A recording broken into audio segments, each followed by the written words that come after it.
আজকে পড়বো ইনশাআল্লাহ আমরা সূরাতুল ফালাক না। আচ্ছা শুরু করি নাকি? আলহামদুলিল্লাহ ওয়াহদা ওয়াসসালাতু ওয়াসসালামু আলা মান লা নাবিয়্যা বা'দা।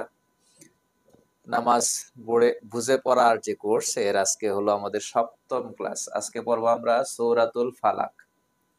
সূরাতুল ফালাকে আয়াত আছে 5টি। আজকে 5টি আয়াত ইনশাআল্লাহ আমরা পড়ার চেষ্টা করব। প্রথম আয়াত হচ্ছে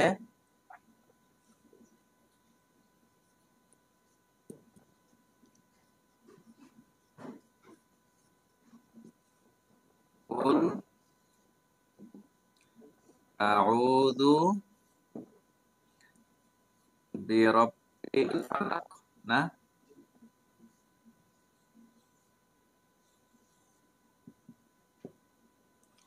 কুল আউযু বিরাব্বিল ফালাক। এখানে কতটা শব্দ আছে? কুল কয়টা? কুলের মধ্যে কয়টা আছে? দুইটা। কুলের মধ্যে দুইটা। কিভাবে দুইটা? দৃশ্যমান একটা না। কুল একটি ফেইল বা ভার্ব বা ক্রিয়া না। এর ভেতরে কি আছে? কুল বলুন, আপনি বলুন। আপনি একটা আছে। কি আছে? আপনি একটা আছে। সেই আপনিটা হচ্ছে এর সাবজেক্ট বা ফাইল। আপনি বলুন। বলবে কে? আপনি বলুন।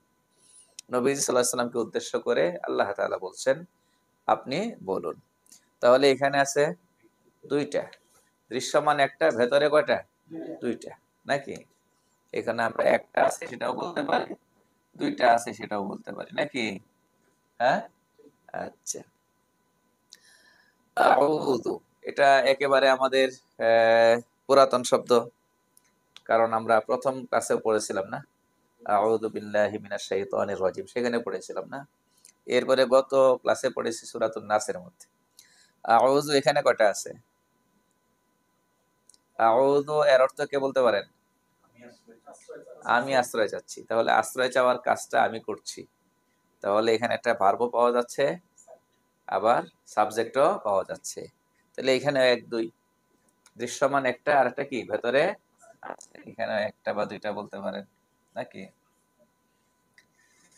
বি রব্বি, বি আলাদা, রব আলাদা। বি মানে কি? বি মানে কাছে, বি মানে কাছে, বি মানে কাছে, আর রব মানে প্রভু। এইটুক কথা তো আমরা সূরাতুন নাসের মধ্যে পড়েছিলাম না। চেয়ার কি আছে? না থাকলে এখানে একটা চেয়ার আছে, এখানে চলে আসেন, আসুন আসুন। তো বিরব্বি, বি কাছে, বি কাছে, রব প্রভু। তো আজকে একদম নতুন যেটা, সেটা হচ্ছে আল ফালাক। এই আয়াতের মধ্যে একটা শব্দই কেবল আমরা নতুন পেয়েছি, সেটা কি? আল ফালাক। আল ফালাক মানে প্রভাত, প্রভাত। ফালাক মানে প্রভাত, ফালাক মানে কি? প্রভাত। এমনি ফালাকের অর্থের মধ্যে আছে হলো আপনার ফেটে যাওয়া, বিদীর্ণ হওয়া, ফাটা। ঠিক আছে? অন্ধকার ফেটে যেন কি আসে? অন্ধকার ফেটে যেন, রাতের আধার ফেটে যেন আলো বের হয়ে আসে। তো এরকম একটা কথা এখানে আছে আর কি। তো এত ব্যাখ্যায় আমরা যাব না। ফালাকের অর্থ করব কি? প্রভাত, ভোর। প্রভাত বা ভোর। তাহলে এবার অর্থ করেন, কোল আপনি বলুন, কোল আপনি বলুন, কোল আপনি বলুন। এগুলো কিন্তু বলতে হবে আপনাদের, বললে মুখস্থ হবে। কারণ এইখানে বলার সুযোগ আছে, কারণ এখানে বলতে কোনো লজ্জা নাই, কারণ এখানে ছেলে মেয়ে স্ত্রী সন্তান কেউ আছে নাকি? নাই। এখানে বলার সুযোগ আছে না। তো বললে পরে হবে কি? বললে পরে আপনাদের জড়তা কেটে যাবে, এবং বাস্তবতা হচ্ছে এটা নীতি। ইদা তাকাররাল কালামু আলা সামঈ তাকাররারা ফিল কলবি। কানের মধ্যে যে কথাটা বারবার পড়ে সেটা অন্তরে বসে যায়। ঠিক আছে? তো এই জন্য বারবার ফেলতে হবে। তো আমি 2 বার 3 বার বললাম ঠিক আছে, কিন্তু আপনিও যদি বলেন তাহলে আর একটু বেশি হবে না? অথবা ভুলে যাবেন। এই একই জিনিস বারবার আসবে, তারপরেও মনে হবে না। ঠিক আছে? তাহলে কুল মানে আপনি বলুন, কুল আপনি বলুন। আউযু আমি আশ্রয় চাচ্ছি, আমি আশ্রয় চাচ্ছি। বি কাছে, বি কাছে, রব প্রতিপালক বা প্রভু নাকি? বি কাছে, রব রব বলতে পারেন, প্রভু বলতে পারেন। আল ফালাক প্রভাত। তাহলে অর্থ কি হয়? বলুন আমি ভোরের প্রতিপালকের কাছে আশ্রয় চাচ্ছি। বলুন এটা আলাদা শব্দ, বলুন একটা বাক্য হয়ে গিয়েছে। বলুন, কি বলবো সেটা এখানে আবার বলা হচ্ছে। বলুন কি বলবো? আমি আশ্রয় চাচ্ছি ভোরের প্রভুর কাছে। আমি ভোরের প্রভুর কাছে আশ্রয় চাচ্ছি। সাবলীলের একটা মূলনীতি বলেছিলাম না? প্রথমে হবে বাংলাতে, প্রথমে হবে সাবজেক্ট, তারপরে সব অবজেক্ট, একেবারে শেষে গিয়া ভার্ব, ক্রিয়ার তর্জমা না? আমি ভোরের প্রভুর কাছে আশ্রয় চাচ্ছি। আরে আশ্রয় চাচ্ছি তো এটা হলো আপনার ভার্ব, এটা তো শেষে যাবে। ঠিক আছে নাকি? আমি মেহমানকে নিয়ে কি জানি কয়, আমি মেহমানকে নিয়ে ঘরে বসে গোশত দিয়ে ভাত খাচ্ছি খাচ্ছি সবার শেষে। আর এর ভিতরে যা ঢুকাইতে চান, বুঝতে পেরেছেন নাকি? মাঝখানে ঢোকাবেন, ঘরে বসে খাচ্ছেন, চেয়ারে বসে খাচ্ছেন, হ্যাঁ নাকি দুপুর বেলায় খাচ্ছেন, যা যা ঢুকাইতে হয় সব ঢুকাবেন।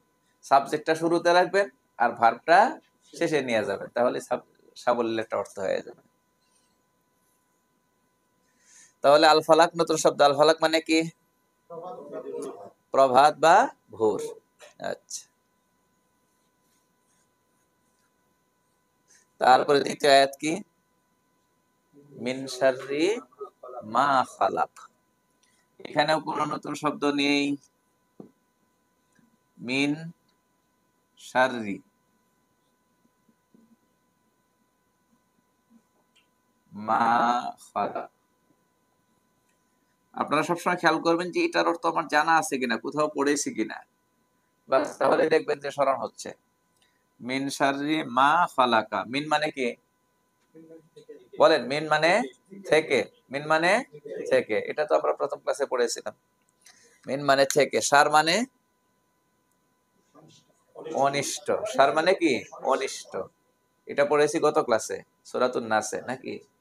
আচ্ছা, সার মানে অনিষ্ট, মিন থেকে সার অনিষ্ট, মা যা, মা যা, মা যা, খালাকা, খালাকা এটা ফেইল, এটা ভার্ব, সৃষ্টি করেছেন। তো ভার্ব হলেই এখানে এটা কি লাগবে?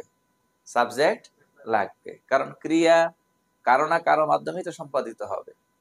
তো সৃষ্টি করেছেন, কে করেছেন? একজন তো লাগবে। তো তিনি সৃষ্টি করেছেন, তিনি সৃষ্টি করেছেন, তিনি বলতে কাকে বোঝানো হয়েছে? আল্লাহ। তাহলে এখানে কি আছে? সাবজেক্ট আছে এবং ভার্ব আছে, ভার্ব দৃশ্যমান, সাবজেক্টটা ভেতর থেকে কি করতে হবে? নিতে হবে। তাহলে থেকে অনিষ্ট যা কিছু তিনি সৃষ্টি করেছেন, বলেন থেকে অনিষ্ট যা কিছু তিনি সৃষ্টি করেছেন, যা তিনি সৃষ্টি করেছেন, যা কিছু, কিছু একটা বানিয়ে দিলাম, লাগিয়ে দিলাম আর কি।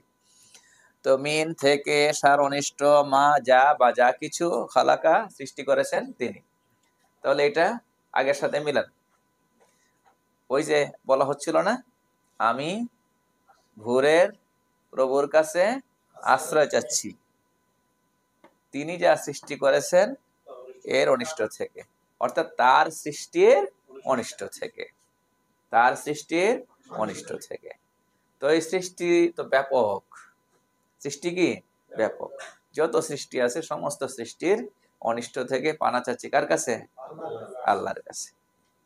ঠিক আছে, তারপরে এখানে ব্যাপকতা বোঝানোর পরে বিশেষভাবে আবার কিছু উল্লেখ করা হচ্ছে। এখানে সব এসে গিয়েছিল কিন্তু সৃষ্টির অনিষ্ট, তো সৃষ্টি সবই তো সৃষ্টি, যত রকম অনিষ্ট হয় কোনো না কোনো সৃষ্টির মাধ্যমেই হয়।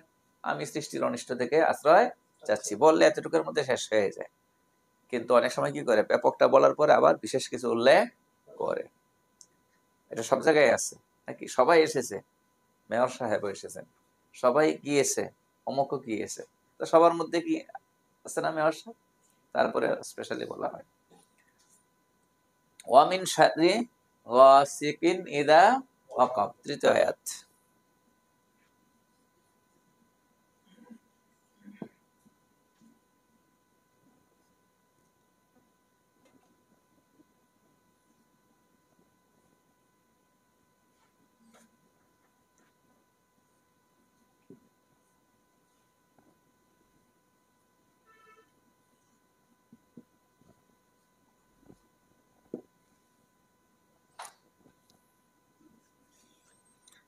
অমিন শাররি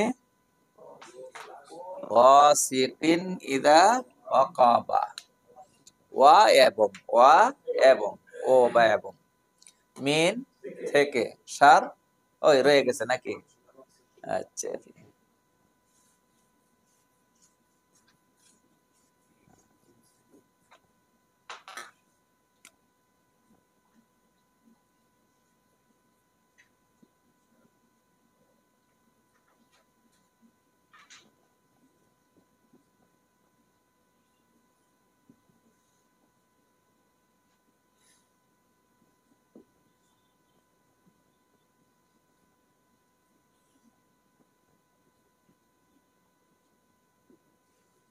ওয়ামিন শাররি গাসিকিন ইদা ওয়াকাবা।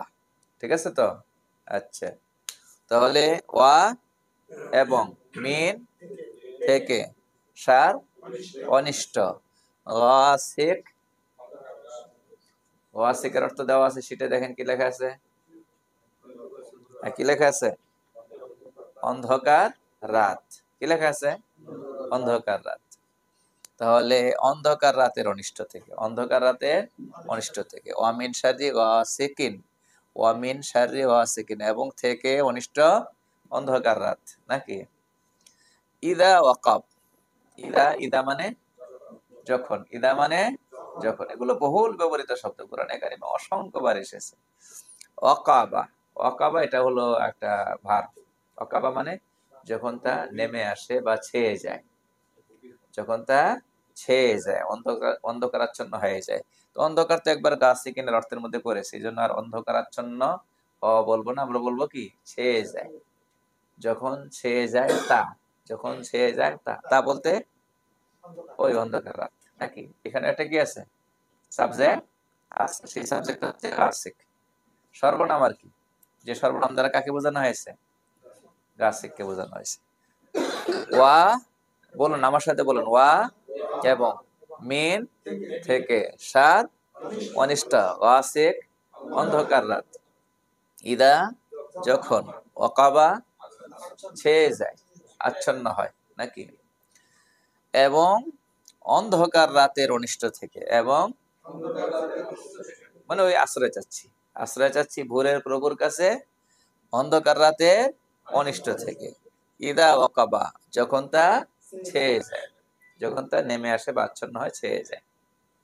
তো রাত তো ভয়ার্থ তুলনামূলক। দিন বেশি ভয় লাগে না রাত বেশি ভয় লাগে? রাত বেশি ভয় লাগে। দিনের বেলা যে কোনো জায়গায় যে কোনো মানুষ যেতে পারে, আর রাত্রে মানুষ ভয় পায়। বিশেষ করে যদি মানুষের আনাগোনা চলে যায়, কমে যায়, তাহলে ভয়টা কি হয়? বেড়ে যায়। তো বাড়ে কেন? অনিষ্টকারীর অনিষ্টের সম্ভাবনা কি হয়? বাড়ে এই জন্য। তো আমরা সেই অন্ধকার রাতের অনিষ্টকারীর অনিষ্ট থেকেও কি আশ্রয় চাচ্ছি। তারপরে আরো একটা স্পেশাল কিছু থেকে আশ্রয় চাওয়া হচ্ছে।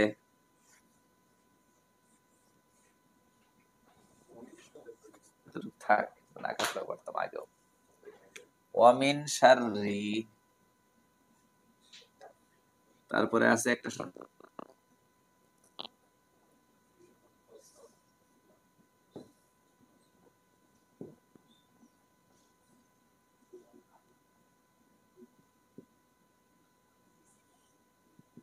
এভাবে আছে নাকি? ও, এটাও আলিফ ছাড়া আছে না, খারা জবর দিয়ে লেখার অনেকগুলো নিয়ম আছে। অনেক সময় খারা জবর দিয়ে যেমন লেখা যায়, ইয়ে দিয়েও লেখা যায়, আলিফ দিয়ে।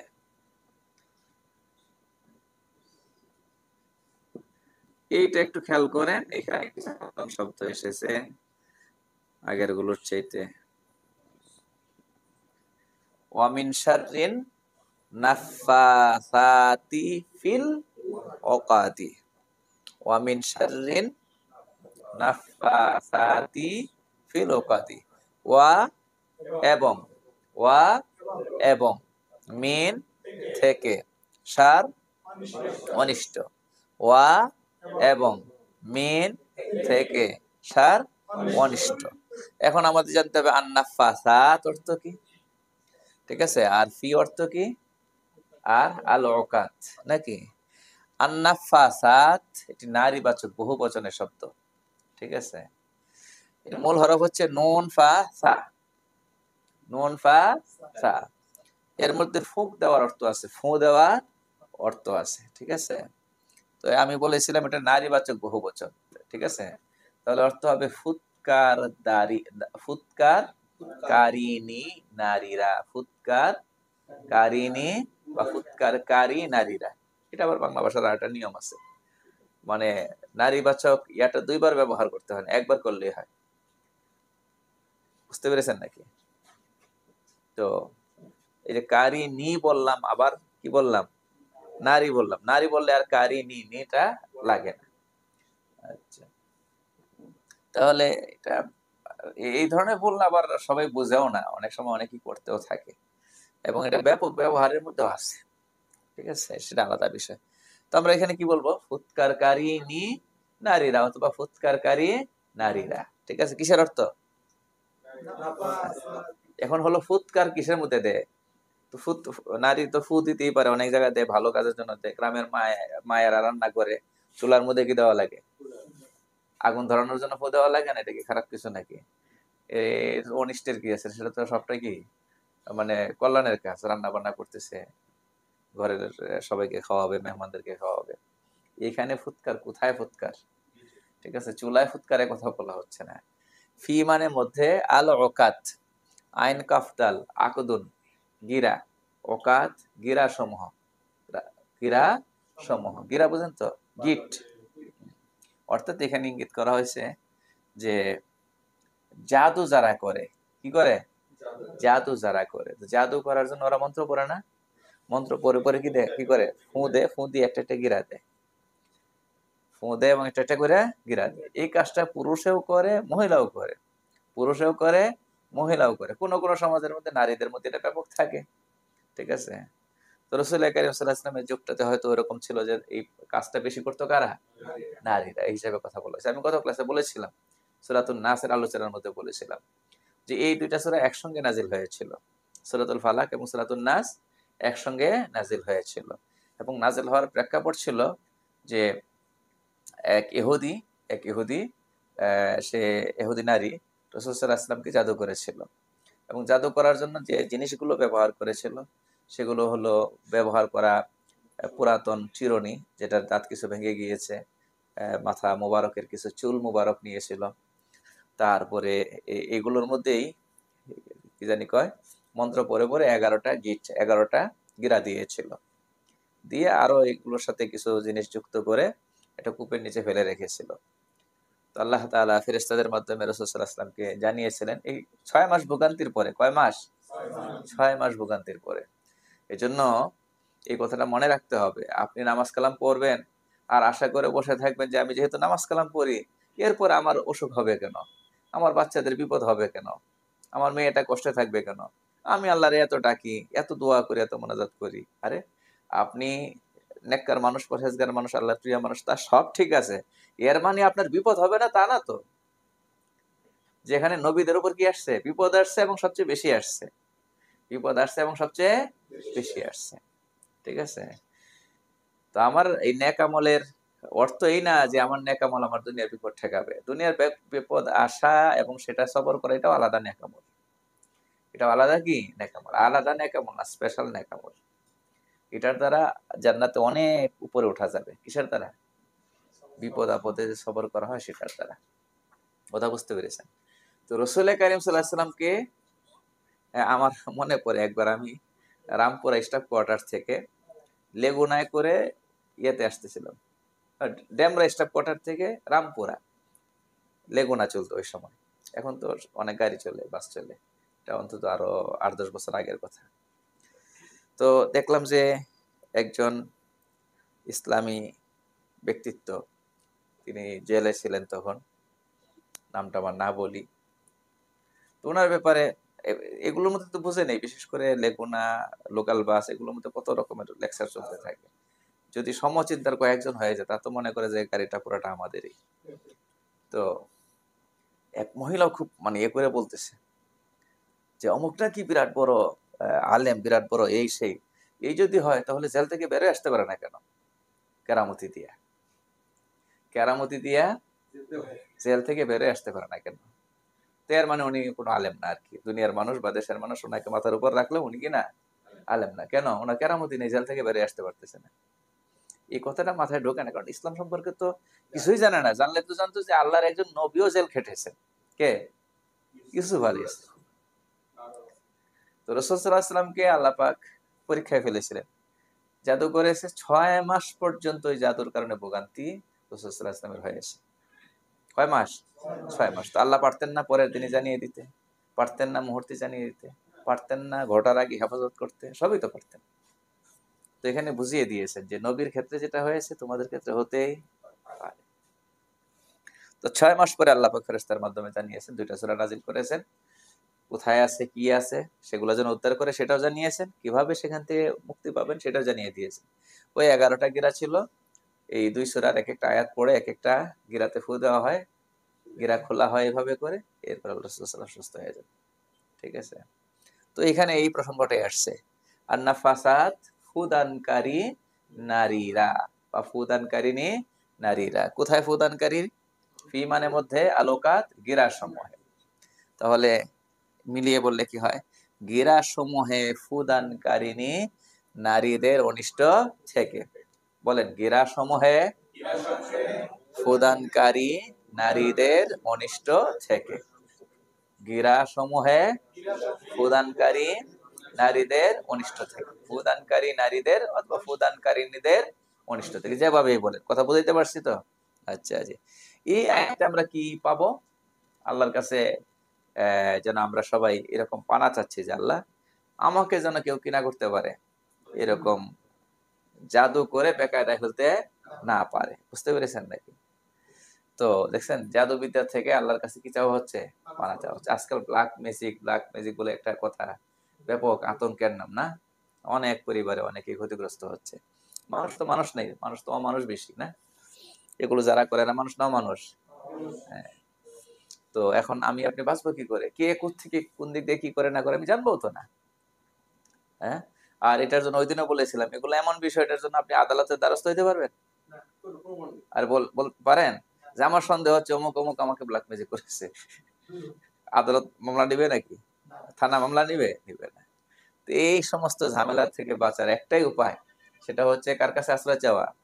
আল্লাহর কাছে আশ্রয় চাওয়া।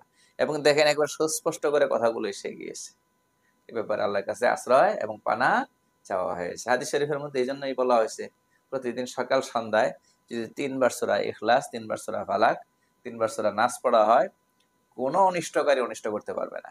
কোনো অনিষ্টকারী অনিষ্ট করতে পারবে না। ঠিক আছে? আচ্ছা জি, এরপর আরেকটা আয়াত পড়ি, শেষের আয়াতটা, তারপর একটু কথা বলি।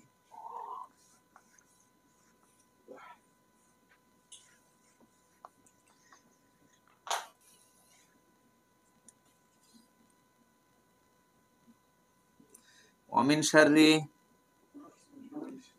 হাসিদিন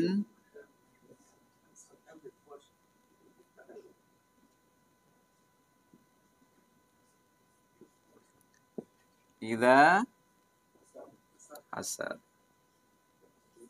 এখানে আছে বড় চমৎকার কথা। ওয়া এবং মিন থেকে, সার অনিষ্ট। হাসিদিন, হাসিদিন মানে হচ্ছে হিংসাকারী। হাসিদিন মানে হিংসাকারী। হাসিদিন হিংসাকারী। বলেন, হাসিদিন হিংসাকারী। মূল হরফ হাসিন দাল, হাসাদ। হাসাদ মানে হিংসা। অনেকেই তো বলে না হিংসা হাসাদ, আল্লাহ আমাদেরকে হিংসা হাসাদ থেকে মুক্ত রাখো, দোয়া করতেও বলে। তো হাসাদ শব্দটা বাংলা না আরবি? আরবি। হাসাদ, হাসিন দাল, হাসাদ। তো হাসিদ মানে হচ্ছে হিংসাকারী। হাসিদ হিংসাকারী। ওয়া এবং মিন থেকে সার অনিষ্ট, হাসিদ হিংসাকারী। বলেন, হিংসাকারীর অনিষ্ট থেকে, হিংসাকারীর অনিষ্ট থেকে, হিংসাকারীর অনিষ্ট থেকে। হিংসাকারীকে? হিংসাকারী সবাই। হিংসাকারী কি? সবাই। আল্লাহ পাক মানুষকে পরীক্ষার জন্য বানাইছেন, সবার অন্তরে কম বেশি কি আছে? হিংসা আছে। তবে এই হিংসা ভিতরে থাকাটা সমস্যা না, এটা তো জন্মগত ভাবে এটা দেওয়া আছে সেখানে। দুনিয়া যেহেতু পরীক্ষার জন্য বানানো হয়েছে, আল্লাহ এইভাবে পাঠাইছে। কিন্তু যখন জান্নাতে ঢোকাবেন, বাস আবার কি করা হবে? পরিষ্কার করা হবে।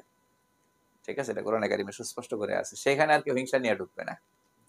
বুঝতে পেরেছেন? তাহলে আপনার ভেতরে আমার ভেতরে হিংসা থাকতে পারে, কথাটা ভালো করে বুঝবেন, সূক্ষ্ম করে বলছি।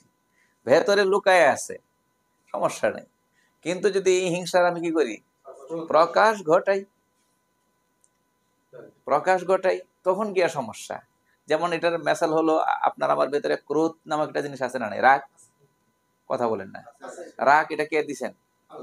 সবার ভেতরে আছে না নাই কম বেশি? সবার ভেতরে কম বেশি আছে। যে মানুষটাকে দেখেন একবারে খুব হাসি খুশি, কোনোদিন কারোর সাথে রাগ করেন, খবর নিয়ে দেখবেন ঘরে কিন্তু চেঁচামেচি করে আসছে সকালবেলায়। তাহলে রাগ এটা সবার ভেতরে কম বেশি কি আছে। তো ভেতরে থাকাটা সমস্যা না, কারণ এখানে বানানো হয়েছে এইভাবে করে। সমস্যা কি? অজাগায় প্রকাশ ঘটানো। রাগটা আবার ক্ষেত্র বিশেষ প্রকাশ ঘটানো কি আছে, ঠিক আছে। আপনি যুদ্ধের ময়দানে যাবেন, সেখানে কি রাগ প্রকাশ করবেন না? সেখানে কি আপনি যেতে হবেন না জিহাদের ময়দানে? বুঝেন নাই কথাটা? সেখানে তো কি আছে, ঠিক আছে। এরপরে কোন সন্ত্রাসী, কোন চাঁদাবাজ, কোন সমাজের মধ্যে ঝামেলা করতেছে, কোন মানুষের উপর জুলুম করতেছে, আপনার ক্ষমতা আছে, আপনি সেখানেও কি রাগ দেখাবেন না? না, মাথার মধ্যে হাত বুলাবেন শুধু। সেখানে ধমক দেওয়া লাগে ধমক দিবেন, হাতে লাঠি নেওয়া লাগলে সেটাও নিবেন, এবং সবাই সেটা প্রশংসা করবে। কি করবে? প্রশংসা করবে। তাহলে মাঝে মধ্যে রাগ প্রকাশ জায়গা মতো ঠিক আছে, অজাগায় সমস্যা।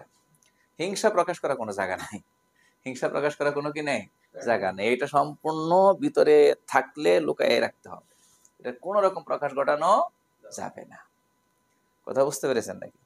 তো এখানে বলা হয়েছে হিংসাকারী অনিষ্ট থেকে, পরে কিন্তু একটা বাক্য লাগানো হয়েছে, আমি এতগুলা কথা বলছি পরে কথাটা বোঝার জন্য। ইদা মানে যখন, হাসাদা মানে হিংসা করে, মানে হিংসার প্রকাশ ঘটায়, হিংসার প্রকাশ ঘটায়। ঠিক আছে। সমস্যা তো আমার ক্ষতি হবে কখন, আপনি যদি আমার প্রতি হিংসার প্রকাশ ঘটান। কি করেন? প্রকাশই।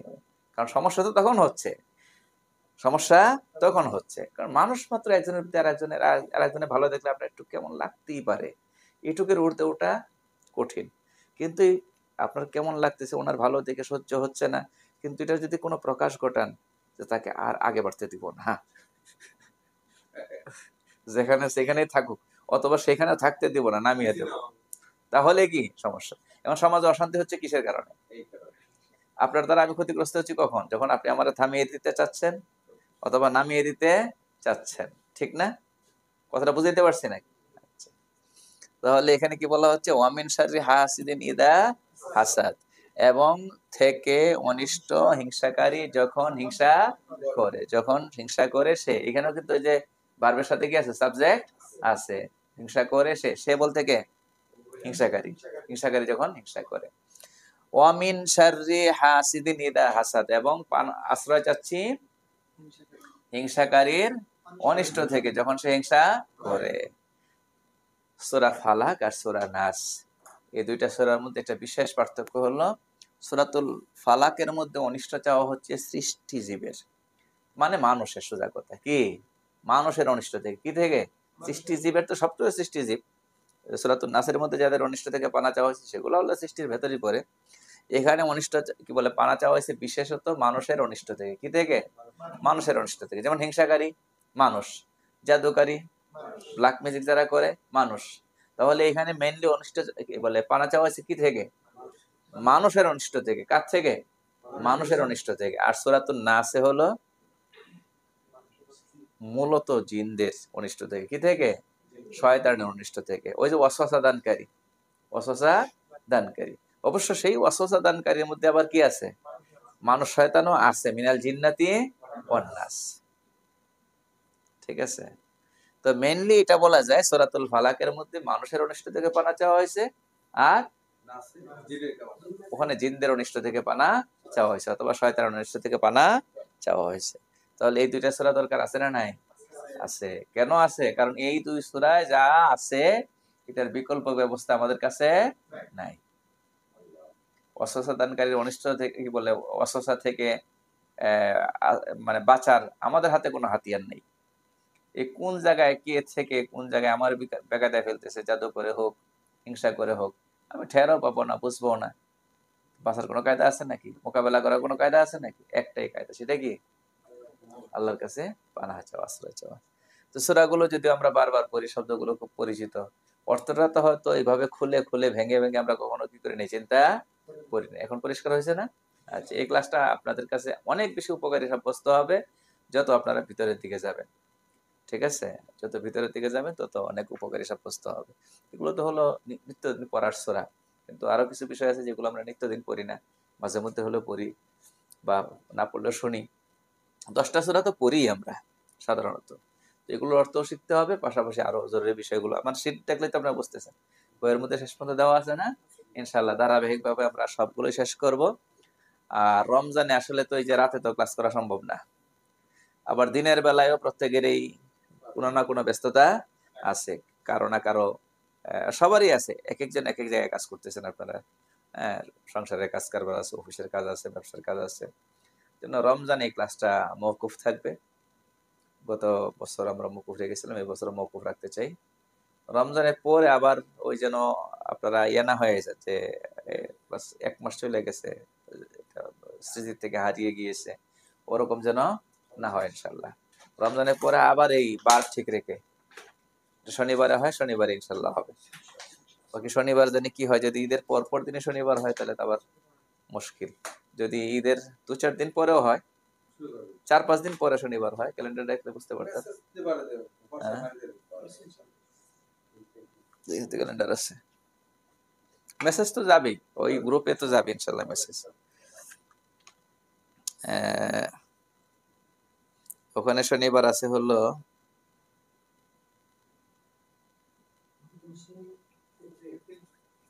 7 তারিখ, 4 তারিখ একটা আছে। হ্যাঁ, ঈদের পরে প্রথম শনিবারে হবে না, ঈদের পরে প্রথম শনিবারে হবে না, ওটা ঈদের ছুটি।